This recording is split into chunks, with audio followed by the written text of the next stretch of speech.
Ok. 3 nouveautés pour ce matin. Bien évidemment, comme vous avez l'habitude maintenant, 3 choses qui n'ont rien à voir les unes avec les autres.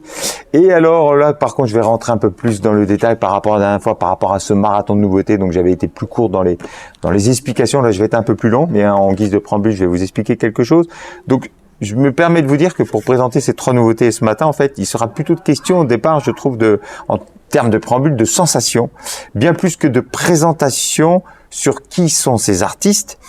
La musique est, et je trouve, et devrait rester une question d'émotion, de ressenti, une histoire de couleur, une histoire d'image, un sentiment de vibration, quelque chose parfois qu'on n'explique pas mais qui nous attire, qui raconte un univers, qui nous procure quelque chose d'inexplicable.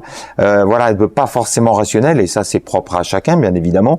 Je me fie en premier lieu donc du coup à mon instinct et seulement après, j'approfondis, je me plonge plus en détail, j'explore, j'analyse et je décortique. Alors donc du coup, c'est pour ça que j'ai volontairement caché le nom de cet artiste. Et je dirais, peu importe le chant, tout au départ, je m'explique. Alors, ce n'est pas ce qui m'a attiré, je parle du chant, mais par contre, c'est paradoxal puisque c'est aussi ce qui a suscité mon attention. Un chant parfois trop en dedans, trop susurré, trop peu chanté, trop retenu. On pense à des gens comme Benjamin Biolay, et je m'en excuse, mais bon, à Gainsbourg, Marc Lavoine, Alain Souchon, donc des artistes qui déclament, qui expliquent les choses, qui racontent plus qu'ils ne chantent, je trouve. Des artistes donc pas réputés pour leur qualité vocale. Et puis donc comme cet artiste, je me suis fait prendre, je me suis fait happer donc plutôt par les textes, sens du phrasé très important, les mélodies et l'adéquation de tout cela. On sent que l'artiste a du vécu, on sent la véracité du propos, je trouve, on sent une envie de donner, quelqu'un qui aime la musique, voilà, au sens noble du terme, je trouve, quelqu'un qui sait se livrer sans compromis, des textes qui permettent de s'identifier aussi, et ça c'est très important. Alors voilà, il y a eu un petit quelque chose qui m'a attiré, qui m'a titillé à la première écoute, et donc du coup j'ai eu envie d'aller un petit peu plus loin. Voilà, et puis je me permets de vous dire, c'est quand même, et il est vrai, c'est plus rare que je présente de la chanson française. Je m'explique pourquoi. Je suis plus intransigeant, ou plutôt, on pourrait dire plutôt vigilant, c'est-à-dire que je trouve que parfois je suis sur la réserve, c'est-à-dire je trouve que soit les mélodies me plaisent et le texte non. Ça, c'est propre à moi, bien évidemment. Soit c'est l'inverse, les textes me plaisent et la mélodie un peu moins. Soit je trouve que les textes sont un peu trop plats ou à la fois trop intellectualisés. C'est un autre débat. C'est un débat sur je trouve, la nouvelle chanson française. On pourra en parler, venez nous voir. Voilà. Toujours est-il que là, je me suis fait avoir, je me suis fait prendre, bien évidemment. J'ai été agréablement surpris par qui? Parce que du coup, pour l'instant, je vous l'ai toujours pas dit, même si vous avez vu sa tête, par Barcella. Oui, ça y est, vous savez qui c'est, donc je l'ai fait exprès, vous avez bien compris, il en sera de même pour les deux autres. Alors, Barcella et ce Mariposa, puisque c'est le titre de l'album. Barcella est un auteur, compositeur, interprète de 41 ans, d'origine italienne, qui a déjà une belle carrière musicale. Il débute d'abord dans le slam, vous allez l'entendre parfois sur certains titres, gagne le championnat de France donc de slam poésie en 2007. 2 ans plus tard, le prix Jacques Brel à Vesoul, et puis il a été décoré par le ministère de la Culture pour le prix Barbara et récompensé à l'Académie Charles Cros. Quand même. Donc il travaille pour et dans les écoles, aussi pour les maisons d'arrêt. Travaille sur l'écriture, bien évidemment. Il a prêté sa plume aussi pour quelques beaux titres de chansons françaises. Il a travaillé pour Zaz, il a travaillé pour les Frérots de la Vega, il a travaillé pour Claudio Capéo, entre autres. Mariposa est déjà son 5e album. Et cette fois, on peut dire, c'est lui qui l'a dit, je vais vous montrer pourquoi, parce qu'il y avait un article de presse très intéressant que je vais vous montrer. C'est l'album le plus personnel. Parle d'espoir, parle de tristesse, parle de naissance, parle de disparition, de sensualité, de rapport humain, des sentiments amoureux. C'est soit autobiographique, soit inspiré de personnes proches. Il reste un observateur moderne du monde, ou du monde moderne, on peut le dire dans les deux sens. Il s'est inspiré, oui, de son premier roman intitulé Les Papillons, roman qu'il a écrit pendant oui, le confinement, et d'ailleurs encouragé par son ami, je dis Mathias Malzieu du groupe Dionysos. Pourquoi je dis ça? Parce que l'héroïne s'appelait Mariposa. Voilà pourquoi le fameux Mariposa, les papillons. Le papillon, c'est surtout aussi une histoire de mue, toute une symbolique autour de la chrysalide, et donc du coup, une façon d'explorer sa voix, d'une nouvelle manière, en tout cas de manière différente. Conscient, donc je vous le disais dès le départ, qu'il n'a pas une grande voix, c'est moins qu'on le puisse dire. Ça a longtemps été un complexe pour lui, mais maintenant il en fait une force, il en fait surtout une singularité. Il chante, il parle, il rappe, il murmure, il susurre, sa voix s'affine, voilà, il rencontre une forme de justesse, il le dit même dans l'article, plutôt même de justice. Sa voix, voilà, s'affine. En tout cas, il y a quelque chose qui lui est propre, je trouve. Voilà, quelque chose de véritable. Alors Mariposa, oui, je vous l'ai pas dit, Mariposa, ça veut dire papillon en espagnol. D'où le fameux papillon. C'est surtout une façon de raconter, je trouve, des histoires et d'émouvoir par le biais des mots. Et maintenant, on va passer à la musique. J'ai été long, c'était volontaire, il faut raconter un peu les histoires des artistes. Alors, dès le départ, Tes larmes. Je le fais exprès, c'est une ritournelle pour moi qui tourne en boucle, tel l'immense titre, je trouve d'ailleurs, de Sébastien Tellier. Pourquoi je vous parle de ça? Et c'est un titre d'ailleurs, ça s'appelle La Ritournelle. Mais désolé, mais titre de comparaison, et puis pour écouter ce fameux titre, on va écouter le tout début du titre de Sébastien Tellier, La Ritournelle.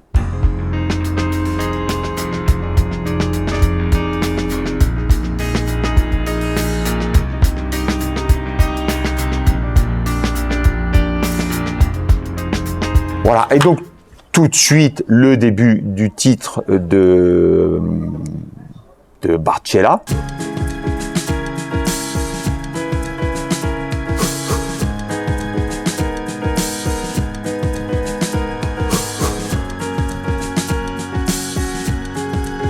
Voilà.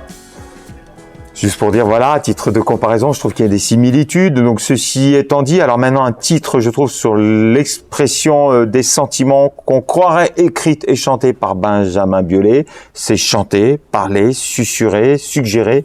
Il le dit, et si tes larmes pouvaient parler, voilà. Un titre déchirant, mais alors par contre, qui reste en tête indéniablement. Et si tes larmes pouvaient parler,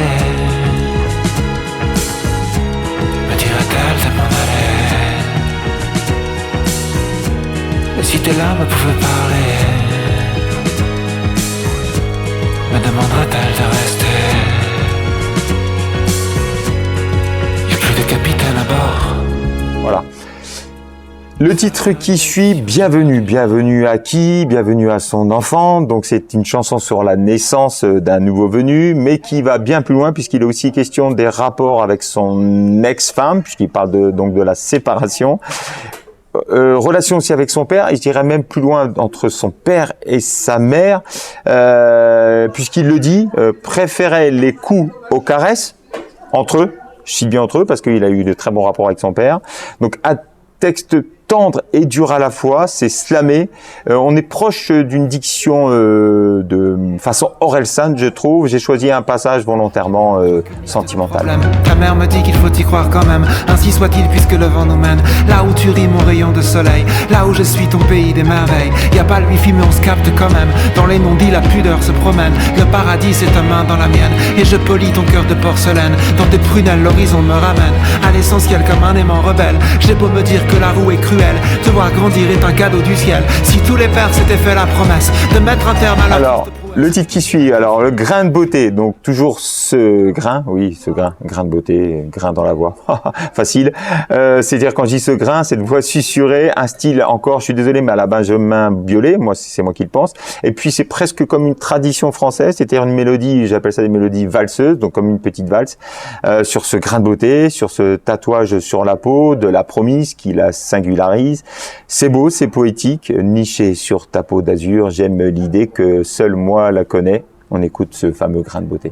Ce grain de beauté sur ta peau d'émeraude me donne à chanter les douceurs de l'aube.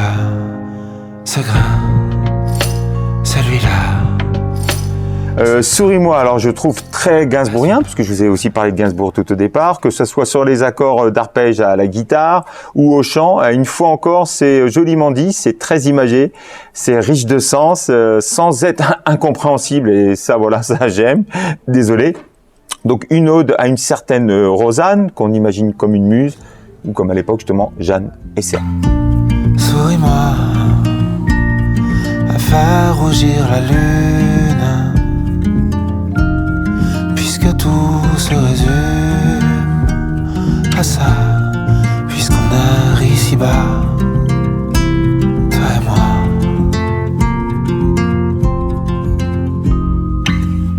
Le cœur des hommes, rythmique, reggae, pop, donc pour un certain goût de fraîcheur, et un autre moment sur les rapports humains, sur ces belles âmes. On écoute Le cœur des hommes, comme le titre du film d'ailleurs.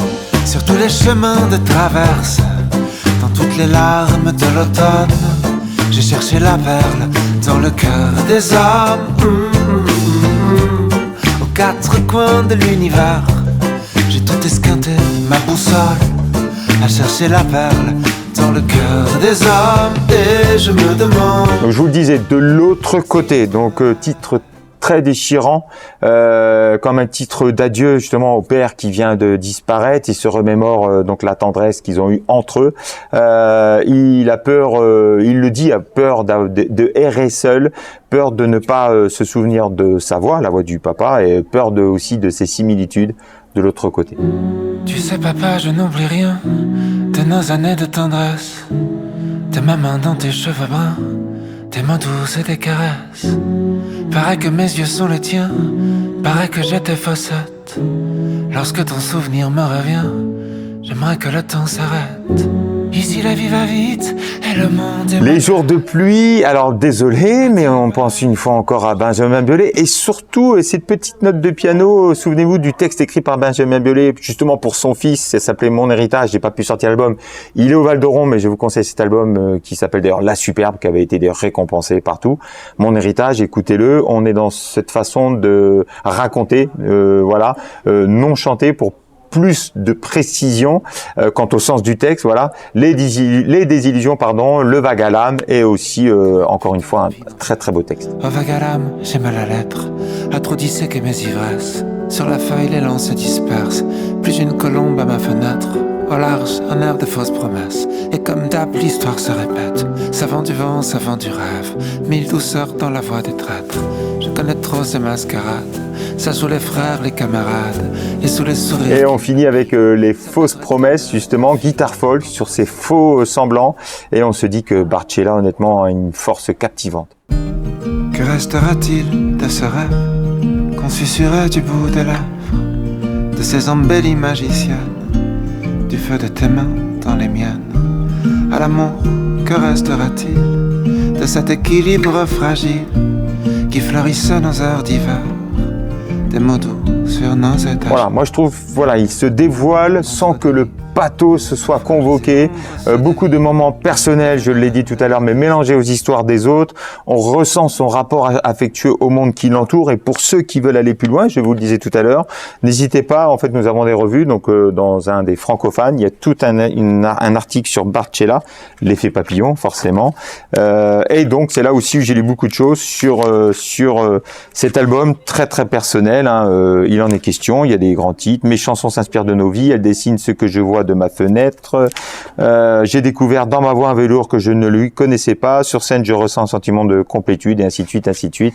N'hésitez pas, Barcella, l'envol, Barcella, l'effet papillon, je vous conseille cet article, très très bon article. Alors, je vous disais, rien à voir, souvenez-vous, quand je dis de la claque, excusez-moi, c'est mon expression, voilà, quand je vous avais fait écouter, quand je vous ai présenté, donc il y a très peu de temps, voilà, Ngonda, Jalen Ngonda, que j'aime beaucoup.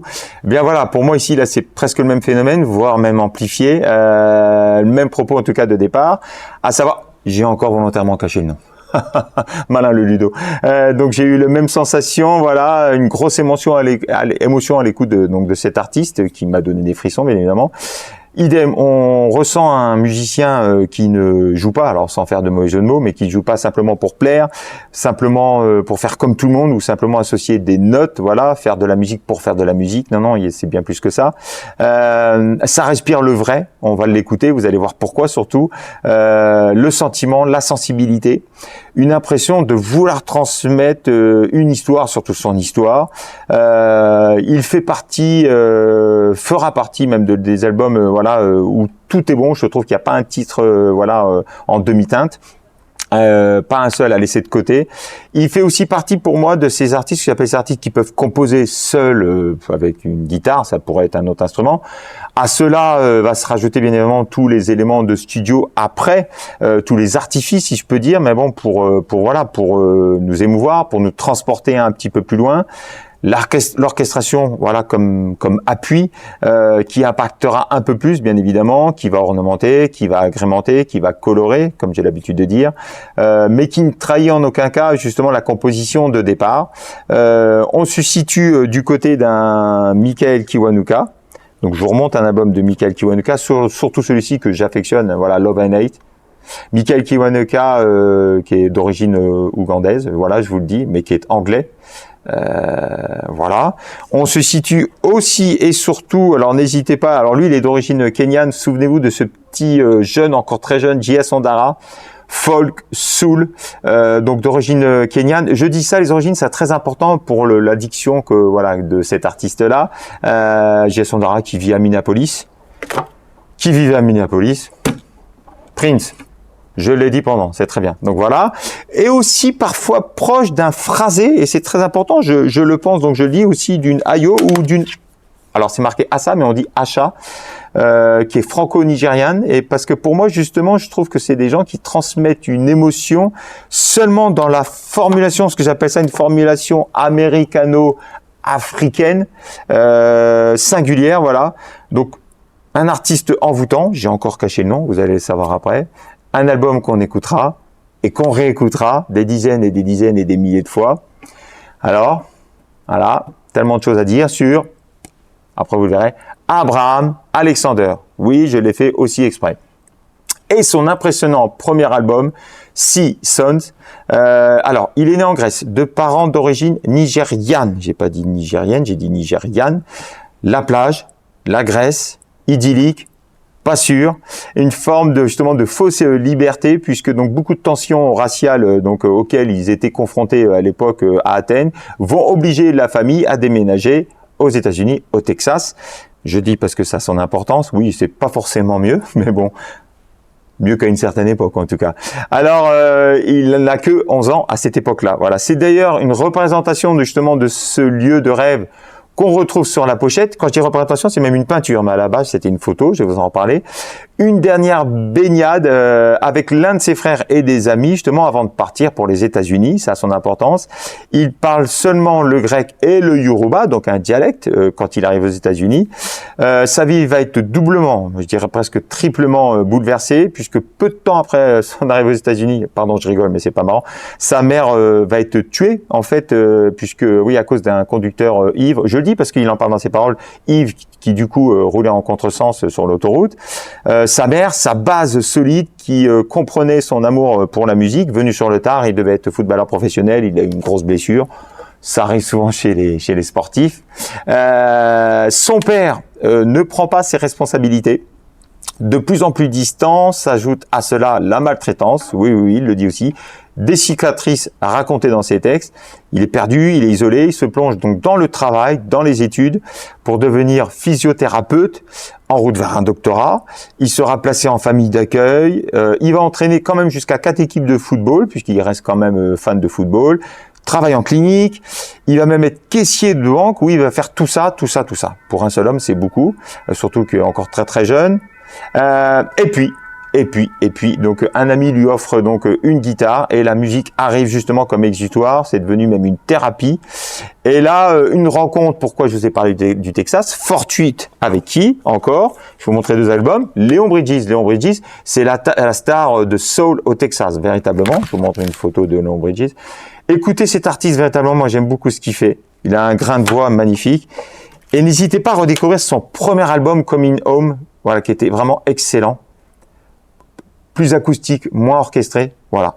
Donc, il rencontre Léo Bridges, et donc, du coup, c'est lui qui va aussi lui mettre un pied, voilà, sur la musicalement parlant. Il va aussi l'inviter à une scène ouverte, c'est-à-dire micro, ce qu'on appelle seul live, micro ouvert, un peu comme dans le slam, voilà. C'est aussi lui qui lui donne l'opportunité de se rendre en Angleterre en 2017 pour enregistrer ses premières pistes. Et donc arrive ce premier album, Cette perle, voilà, avec cette voix sensible, une production, vous allez voir, très sobre, rehaussé donc de quelques apparitions d'invités, notamment Mavis Staple, grande chanteuse de soul et de gospel de la fratrie Staple Singer, qui l'a rencontrée lors d'une émission radio et qui va être ébloui par sa voix. Et il va d'ailleurs y avoir une complicité, là aussi il en parle, entre elle et lui, comme une mère et son enfant, la mère qui l'a plu justement. On retrouve aussi Gary Clark Jr., qui est un guitariste sur un des titres. Voilà, donc c'est l'album d'un artiste, l'album de tas de vies brisées. Super album. On va passer à la musique quand même. Alors, l'album s'ouvre sur une plainte déchirante pour son frère adoptif, assassiné. Il n'a pas de chance, je vous dis, il a une vie vraiment en 2017. Donc c'est une sorte de prière presque a cappella. Il y a quelques chœurs, un orgue d'église, mais suggéré, voilà, un titre de deuil. Ça s'appelle Xavier, puisque son frère adoptif s'appelait Xavier. Première claque. How many times I get carried away like a leaf in a sea on a wave. My life keeps passing each day, praying his memories won't sway. The pictures on the wall will change and voilà, alors après il dépeint la fameuse scène justement qu'on retrouve sur la pochette, knee deep, qu'on pourrait traduire jusqu'au genou. Donc tout est parti d'une photo, je vous l'ai dit tout à l'heure, prise par la famille, par les parents. Cet endroit cher à son cœur, voilà, où il aimerait bien retourner. L'image de son enfance surtout, mais c'est surtout un clin d'œil aussi à sa mère, car c'est ce jour précis où en fait elle lui a demandé précisément de sortir de l'eau avant le grand départ pour les États-Unis. Il la voit pleurer. L'image de l'inconnu vers ce nouveau pays, vers une vie meilleure, donc du coup pas forcément. Une façon de se remémorer donc sa maman, et tout ça traduit par un jeu de guitare folk épuré et cette voix fragile. Deuxième claque. 10 years old, but he's still grown. Fickle, still bold, he told me so. I know everything's gonna change and maybe I'm naive, just too young to see distant memories. Alors, le duo avec Mavis Staple, ça s'appelle Déjà Vu. Oui, le titre est en français.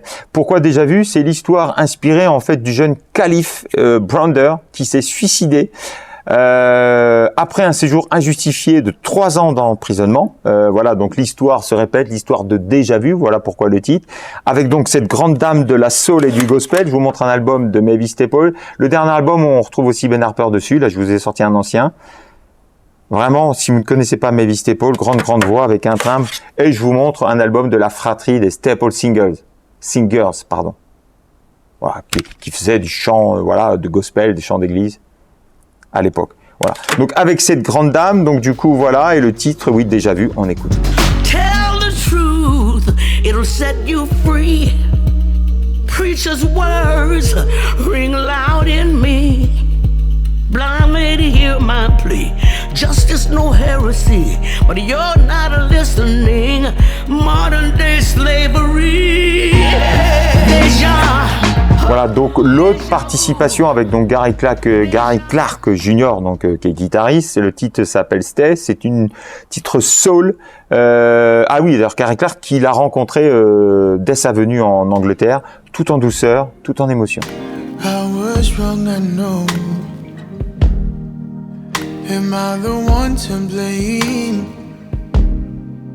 I found another home. Heard her calling out my name. Tell me if I go too far. Alors sur le titre qui suit, donc hommage à sa famille d'accueil, ça s'appelle Blood Under the Bridge. Il leur doit beaucoup, une folk soul en forme de reconnaissance. On sent le pouvoir de l'interprétation. Donc c'est eux en fait qui lui ont donné le courage de poursuivre dans le domaine musical et ils ont bien fait, je crois. Don't be afraid. The love that we share will remain in the grave. Scars don't blind me, silver linings, I wear them proudly on my sleeve. Alors attention, Heart of Gold, voilà sa première chanson écrite et pour cause, une chanson en fait qu'il porte depuis toujours, de près de plus d'une décennie. Une chanson souvenir où justement il est question des mauvais traitements reçus par son père. Dans les yeux de ma mère, voilà, je peux sentir l'amour et dans les mains de mon père, une bataille fait rage sur ma peau. Voilà, vous allez l'écouter. Il a réussi à guérir, justement, la vulnérabilité est devenue justement sa force. Il chante pour ne pas oublier. Wow, quel titre! In my mother's eyes, I can feel the love.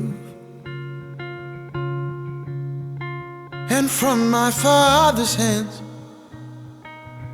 a battle rages on my skin.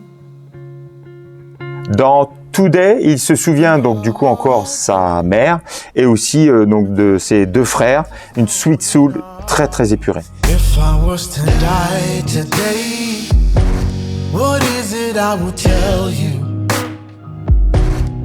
Maybe I could share my pain. I hope it never fails you. You said it's funny how the Lord gives it. Et donc l'album se termine par le même thème que celui qu'on a écouté au début, donc à savoir Xavier. Voilà une forme de gospel, voilà une prière en guise de finale, ça s'appelle Amen.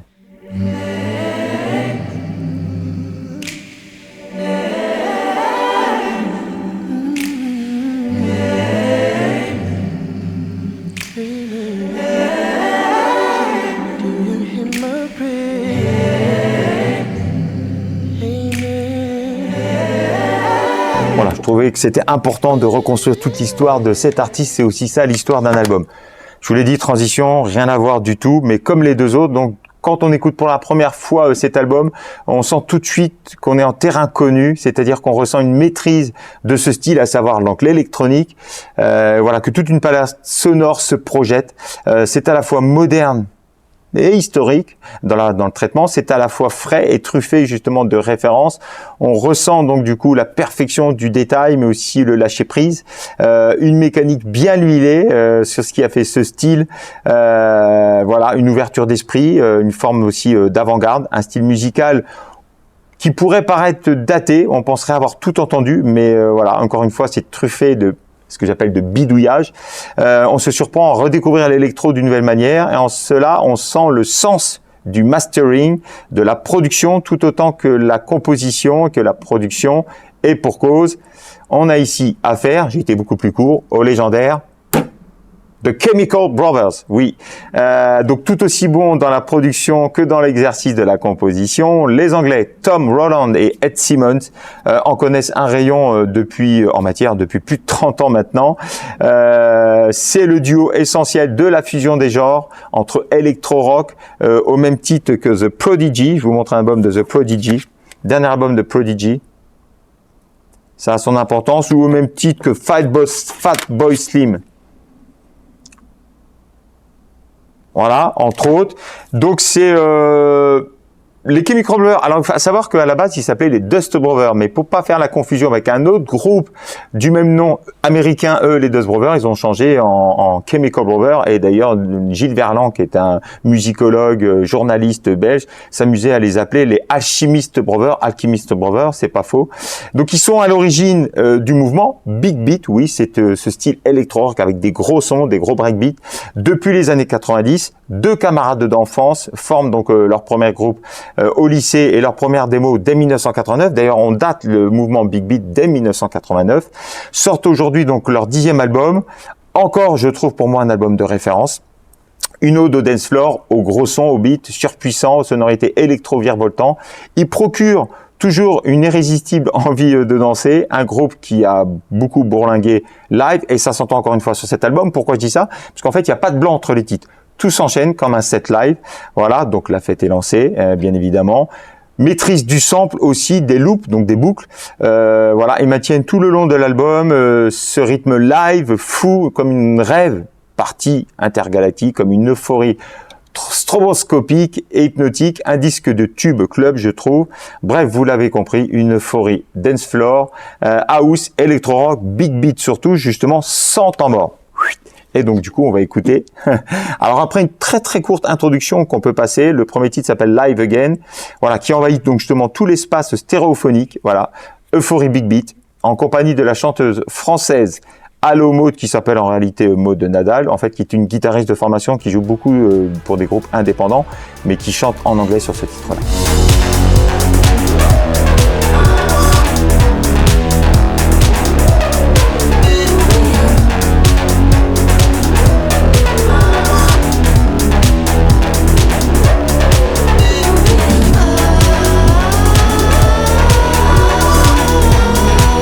Et donc ça enchaîne, je vous le disais, directement voilà, sur une montée en puissance synthétique et acide avec No Reason, un hymne dance floor, voilà, avec tout de même quand même des modulations dans le son.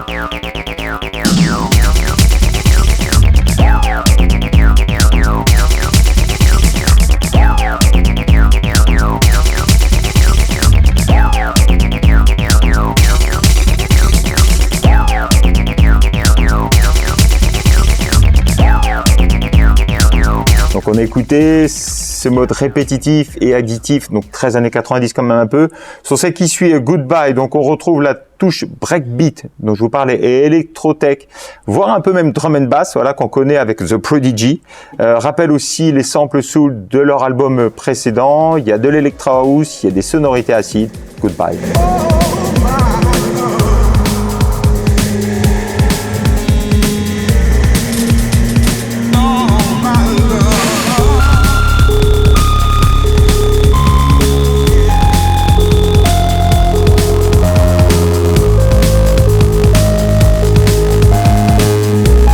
Fontaine, c'est un peu un retour aux productions rap, pop rap justement des années 2000, façon Neptunes ou Nerd. Pourquoi je cite Neptunes ou Nerd? Oui, il faut savoir que Pharrell Williams en fait avait et a toujours, mais surtout avait des groupes justement hip-hop, pop, plus que soul, les Nerds et les Neptunes. N'hésitez pas à découvrir ces sons un peu de breakbeat. On est un peu voilà dans ce style-là, avec quand même des voix rêveuses et flottantes, une rythmique guitare funky.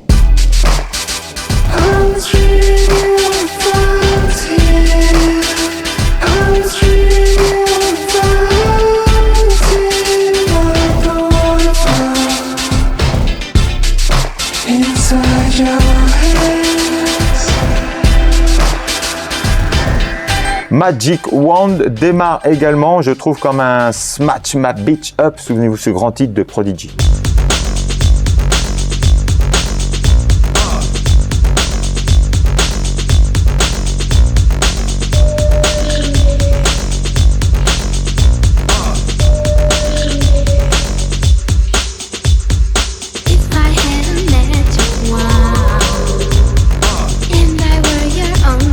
Alors, premier coup de cœur, The Wave, avec une grosse basse groove et funk répétitive, un beat funk mid-tempo et des effets un peu dubby, donc dub, énergie, je trouve, à la Beastie Boys.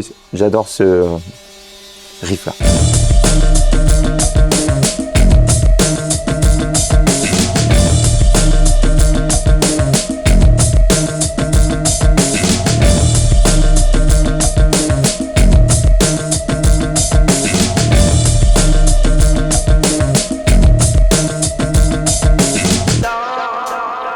Keeping Like a Stone, alors deuxième collaboration dans toute leur carrière avec Beck Hansen, le chanteur de pop. Alors un titre qu'on croirait justement un peu en dedans, un peu justement trop pop avec ses voix et cette intro évangélique du fait de cette chorale assez planante. Puis arrive justement le chant et des sons saturés avec des rythmes propulsifs et robotiques vers 3:30. On écoute, après ça on voit la sauce.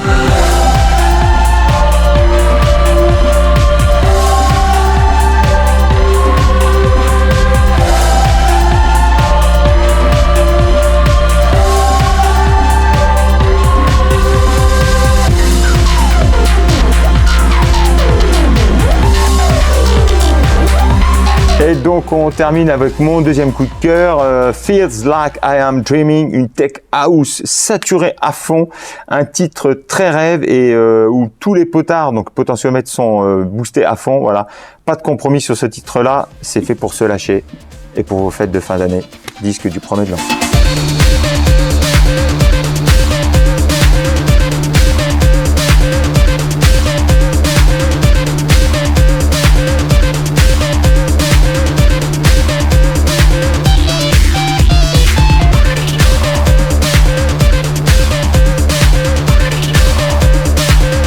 Chronique très très longue pour vos week-ends. J'ai pensé à vous, je me suis dit peut-être ils s'ennuient ce week-end, ils ont envie d'écouter ma voix, je ne sais pas. Très rapidement, ce que j'ai trouvé cet article très intéressant sur les nouveaux groupes français dans Rock and Folk. Voilà, donc là voilà, Howling Jaws. Pourquoi je vous montre en fait, parce que souvent ils ont des noms de groupes anglais et on les connaît pas forcément alors qu'on a des très bons groupes en France. Donc d'ailleurs Howling Jaws qui fait du rockab, et voilà, quand je vous cite Clavicule, quand je vous cite des Arrogant, Chester Hamilton, non ce sont bien des groupes français. Donc voilà, tout un article sur le nouveau rock en France, très intéressant dans le dernier Rock and Folk, que je vous conseille bien évidemment pour faire un peu plus vite. Et donc, je n'oublie pas, parce que dès la semaine prochaine, jeudi, très important, restitution, en fait, je vais vous montrer l'affiche d'une projection d'un clip écrit et réalisé justement par les jeunes de la mission locale, puisque nous avons un partenariat avec la mission locale depuis un petit moment déjà, la mission locale de Bourges, bien évidemment, contre les violences faites aux femmes. D'ailleurs, il y aura aussi une exposition pendant toute la semaine. Il va s'en suivre justement un échange avec l'association Nous Toutes 18. L'entrée est libre, bien évidemment. Je vous montre du coup l'affiche. C'est jeudi. N'hésitez pas. Projection du clip. Des mots en mots, c'est fait exprès. Projection débat, le 7 à 15h30. Voilà. Et donc, on se quitte avec celui qui habitait Minneapolis. Toujours le même. Kiss.